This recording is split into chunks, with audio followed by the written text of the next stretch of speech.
আগামী 15 থেকে 16 তারিখে আনুষ্ঠানিকভাবে দলগুলোকে জুলাই সনদে স্বাক্ষর করাতে চাইবে বলে জানিয়েছে জাতীয় ঐকমত্য কমিশনের সহসভাপতি অধ্যাপক আলী রিয়াজ। দুপুরে রাজধানীর ফরেন সার্ভিস একাডেমিতে রাজনৈতিক দলগুলোর সাথে বৈঠকের সূচনা বক্তব্যে এই কথা জানান তিনি বলেন, এই আলোচনায় জুলাই সনদ বাস্তবায়নের পথরেখা নির্ধারিত হবে। এ সময় তিনি গণভোট বাস্তবায়নের জন্য দলগুলোকে সুনির্দিষ্ট প্রস্তাব দেওয়ার আহ্বান জানিয়ে বলেন, নোট অফ ডিসেন্টগুলো বিবেচনায় নিতে হবে।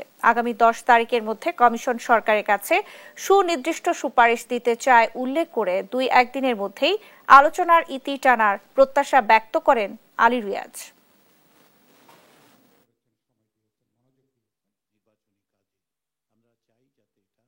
গণভোটের পদ্ধতিগত দিকটি হচ্ছে যে যেহেতু কিছু বিষয়ে সুনির্দিষ্ট ঐকমত্যই হয়েছে, সেগুলো আর যেগুলোর ব্যাপারে নোট অফ ডিসেন্ট সেগুলোকে একত্রে রাখা যাবে না। এটাই হচ্ছে বিশেষজ্ঞদের মতামত, যে একত্রে রাখলে সেটাতে বিভ্রান্তি তৈরি হতে পারে, জনমত নেয়ার ক্ষেত্রে মতামত নেয়ার ক্ষেত্রে একটা বিভ্রান্তি তৈরি হতে পারে, যেটাতে সকল দল বা বৃহদাংশ দলের এক ধরনের ঐকমত্য আছে, সেইটা আর যেটার মধ্যে নেই, দুটোর মধ্যে একত্রিত করার মধ্যে একটু সংকট দেখা দেয়।